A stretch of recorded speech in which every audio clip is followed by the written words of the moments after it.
শুরুতেই নজর রাখতে হচ্ছে চোপড়ার দিকে। আপনাদের মনে আছে চোপড়ায় যে মারধরের ঘটনা এবং যে ঘটনায় মূল অভিযুক্ত জেসিবি, যাকে আগেই গ্রেপ্তার করেছে পুলিশ, এবার সেই ঘটনায় গ্রেপ্তার করা হলো আরো 2 অভিযুক্তকে। এখনো পর্যন্ত চোপড়ার ঘটনায় মোট 4 জনকে গ্রেপ্তার করলো পুলিশ। অভিযুক্তদের ইসলামপুর মহকুমা আদালতে তোলা হবে। ঘটনায় গ্রেপ্তার 4। আমাদের সঙ্গে টেলিফোন লাইনে রয়েছে প্রতিনিধি চঞ্চল।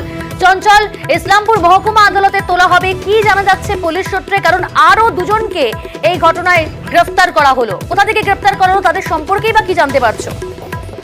দেখো প্রিয়াঙ্কা, তোমাকে জানিয়ে রাখি যে রবিবারে যে মারধরের ভাইরাল ভিডিও যে ভাইরাল হয়েছিল, সেই ভাইরাল ভিডিও ঘটনায় প্রথমে মূল অভিযুক্তকে গ্রেপ্তার করেছিল চোপড়া থানা পুলিশ। এরপর কিন্তু আজকে আরো 2 জনকে গ্রেপ্তার করা হয়েছে এবং 2 জনের নাম হচ্ছে আব্দুল রব এবং তাহেরুল ইসলাম। এই 2 অভিযুক্তকে গ্রেপ্তার করে আজকে 10 দিনে পুলিশের হেফাজতের আর্জি জানিয়ে ইসলামপুর মহকুমা আদালতে পাঠিয়েছে চোপড়া থানা পুলিশ। তবে পুলিশ সূত্রে যেটা জানা গেছে যে অভিযুক্তদের লক্ষ্মীপুর গ্রাম পঞ্চায়েত এলাকা থেকেই কিন্তু গ্রেপ্তার করা হচ্ছে, এমনটা পুলিশ সূত্রে জানা গিয়েছে। তবে আদালত কি নির্দেশ দিচ্ছে সেদিকে নজর থাকবে আমাদের। প্রিয়াঙ্কা, ধন্যবাদ।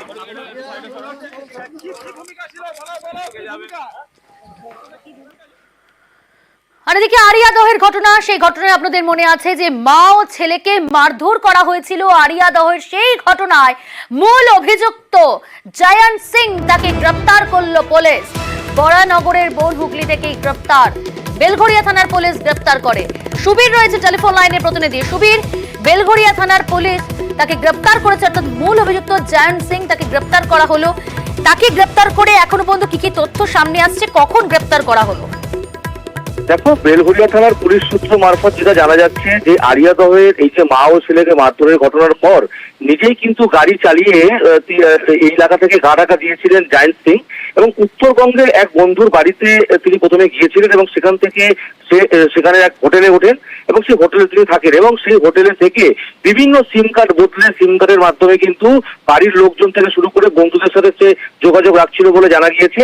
এবং পরবর্তী সময় তার কাছে যে টাকা, সেই নগদ টাকা, সেই টাকা কিন্তু তার কাছে শেষ হয়ে যায়। তারপরে কিন্তু শেষ হওয়াতে সে কিন্তু বাধ্য হয়ে তিনি কলকাতায় ফিরে আসেন এবং কলকাতায় ফিরে এসে বরানগর বনহুগলিতে কোন একটি জায়গায় কিন্তু তিনি আশ্রয় নিয়েছিলেন এবং সেই জায়গা থেকে গতকাল রাত্রিবেলা বেলঘরিয়া থানা পুলিশ গোপন খবর পেয়ে সেখানে অভিযান চালায় এবং বড়গুলি মোড়ের কাছে একটি ইন্ডাস্ট্রিয়াল এলাকা রয়েছে, সেই এলাকা থেকেই কিন্তু এই জয়ন্ত সিং যে অভিযুক্ত রয়েছেন তাকে কিন্তু বেলঘরিয়া থানা পুলিশ গ্রেপ্তার করেছে এবং এই কিছুক্ষণ আগে বেলঘরিয়া থানা থেকে কিন্তু ব্যারাকপুর আদালতের উদ্দেশ্যে তাকে নিয়ে রওনা দিয়েছেন বেলঘরিয়া থানার পুলিশ। ধন্যবাদ। আর এবার নজর রাখি ব্যান্ডেলের শুট আউটের ঘটনা। আপনাদের মনে আছে গতকাল ব্যান্ডেলে শুট আউট, স্টেশন সংলগ্ন একেবারে খালি শুনশান রাস্তায়, সেখানে পয়েন্ট ব্ল্যাঙ্ক রেঞ্জ থেকে গুলি করে খুন করা হয় লালু বাবুকে এবং এখানেই তার মৃত্যু হয়। সেই শুট আউটের ঘটনায় পাকড়াও নিহতর ভাইপো, তাকে ইতিমধ্যেই পাকড়াও করেছে পুলিশ। তাকে জিজ্ঞাসাবাদ করা হচ্ছে বিভিন্ন বিষয়। কলকাতা কর্পোরেশনে কাজ করতেন লাল বাবু এবং তার ভাইপো, তাকেই কিন্তু আটক করলো পুলিশ। সোমনাথ রয়েছে টেলিফোন লাইনে। কি জানতে পারছো পুলিশ সূত্রে, কি জানা যাচ্ছে, কিভাবে এই ঘটনার সঙ্গে জড়িত বলে মনে করছে পুলিশ, কি কি তথ্য রয়েছে তাদের কাছে? দেখো, গতকালের ঘটনার পরেই পুলিশ তৎপর ঘটনার তদন্তে নেমেছিল এবং যে লালবাবু গোয়ালা যিনি ছিলেন তারই ছেলের ওয়াইফ, স্ত্রী, এই বিষয়ে যে যার নামে অভিযোগ আসছে, যে তার ভাইপোর নামে অভিযোগ আসছে, আদিত্য গোয়ালা নামে যার অভিযোগ আছে, কিছুদিন আগেই তার পরিবারে একটা গন্ডগোলের সৃষ্টি হয় 2 পরিবারের মধ্যে। তখন তার ভাইপো আদিত্য গোয়ালা তিনি ওই ডাইরেক্ট যে লালবাবু গোয়ালা তাকে মারার হুমকি দেয়।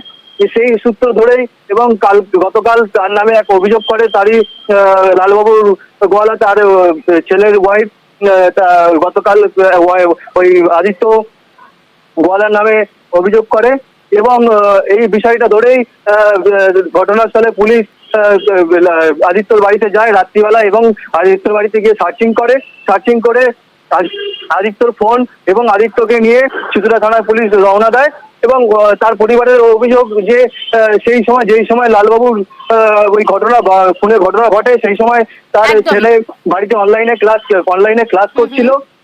এই বিষয়টা ধরেই এখন পুলিশ তদন্তে নেমেছে যে আগামী দিন আরো আগে কোনো তথ্য উঠে আসে নাকি সেটা জানার চেষ্টা করছে।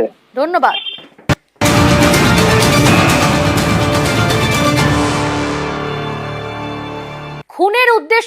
তরুণীকে নিয়ে গেস্ট হাউসে উঠেছিল রাকেশ শাহ। সম্পর্কের টানাপোড়েনের জেরেই গুলি, আর সেই গুলি করেই আত্মঘাতী। সুইসাইড নোটে সম্পর্কের টানাপোড়েনের ইঙ্গিত। গতকাল লেক গার্ডেন্স থানা এলাকায় সেখানে যা ঘটনা ঘটেছে, সেই ঘটনার পরিপ্রেক্ষিতে এখনো পর্যন্ত পুলিশ সূত্রে যে চাঞ্চল্যকর তথ্য সামনে আসছে, খুনের উদ্দেশ্যেই তরুণীকে নিয়ে গেস্ট হাউসে উঠেছিল রাকেশ শাহ এবং সম্পর্কের টানাপোড়েনের ইঙ্গিত মিলেছে সুইসাইড নোটে। টেলিফোন লাইনে রয়েছে প্রতিনিধি অমিত। অমিত, এখনো পর্যন্ত পুলিশ সূত্রে কি চাঞ্চল্যকর তথ্য সামনে আসছে? কারণ বেশ কিছু জিনিস উদ্ধার করেছে, নমুনাও সংগ্রহ করেছে পুলিশ। দেখো, ইতিমধ্যে সুসাইড নোট পাওয়া গিয়েছে এবং সুসাইড নোটেই সম্পর্কে টানাপোড়েন সম্পর্কে যেমন তথ্য রয়েছে এবং একই সঙ্গে তাদের সম্পর্ক যখন প্রায় 7 বছর আগে নিকুর সঙ্গে রাকেশের সম্পর্ক হয়েছিল, মাঝে সেই সম্পর্ক ভেঙে যাওয়া এবং তারই মাঝে নিকুর সঙ্গে আরো একটি ছেলের তার পরিবারের তরফে বিয়ে ঠিক করে দেওয়া, সমস্ত যে বিষয়গুলো ঘটেছে পরপর, সেই বিষয়গুলো কিন্তু সেই সুসাইড নোটে কিন্তু উল্লেখ রয়েছে, এমনটাই আমরা পুলিশ সূত্রে জানতে পারছি। এবং সেই জায়গা থেকে একটা সম্পর্কে টানাপোড়েন এবং কোভিডের পরবর্তী সময়ে সম্পর্ক তাদের ভেঙে যায়। তারপরে আবার যখন রাকেশ সম্পর্ক ঠিক করার জন্য বারবার এই নিকুকে তিনি ফোন করেছিলেন, তাকে বিভিন্ন সময় ডেকে সম্পর্ক আবার মিটিয়ে নেওয়ার চেষ্টা করেছেন, যে ভুলগুলো হয়েছিল সেই ভুল মিটিয়ে আবার সম্পর্ক তৈরি করার চেষ্টা করেছিলেন। এই বিষয়গুলো কিন্তু ছিল সম্পর্কে টানাপোড়েনের তথ্যে বা সম্পর্ক যে দুজনের যে সম্পর্ক, সেই সম্পর্কের মধ্যে এই তথ্যগুলো রয়েছে। সেই জায়গা থেকেই গত কয়েকদিন ধরে আবারও চেষ্টা তিনি চালাচ্ছিলেন যে গেস্ট হাউসে গুলি চালানোর ঘটনা ঘটে। সেখানে গতকাল দুপুর 2টো নাগাদ দুজনে আসেন এবং সেখানে তাদের সম্পর্ক নিয়ে আবারও কথাবার্তা হচ্ছিল, এমনটাই প্রাথমিকভাবে পুলিশ জানতে পেরেছে। কারণ ইতিমধ্যে নিকু যেহেতু গুলিবিদ্ধ অবস্থায় হাসপাতালে ভর্তি রয়েছে, তার সঙ্গে প্রাথমিকভাবে পুলিশের কথা বলা হয়েছে এবং সেখান থেকে পুলিশ জানতে পেরেছে যে কালকেও সম্পর্ক নিয়ে কথাবার্তা তাদের মধ্যে হয়েছিল।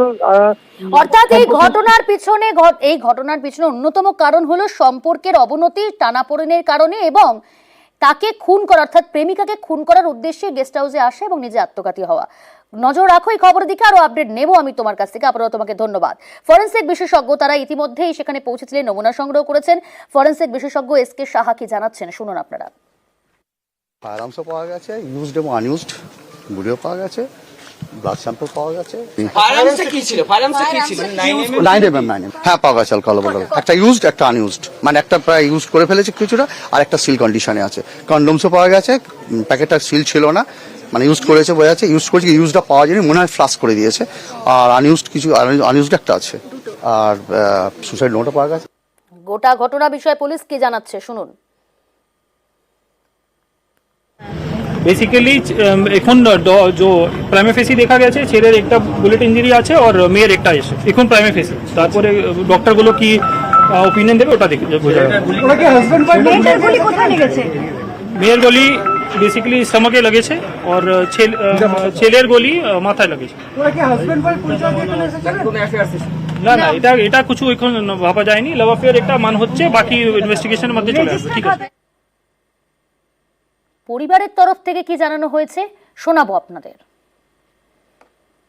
আমার ছেলেকে ডেকে নিয়ে হোটেলে গুলি করে দিল। কেন গুলি করলো? কেন গুলি করলো? কেন মেরে দিল। ভালোবাসা ছিল কতদিনের? অনেকদিন ছিল, ডেকে নিয়ে গেল। কোনো ঝগড়া অশান্তি ছিল? হ্যাঁ, ঝগড়া হচ্ছিল ওর সঙ্গে।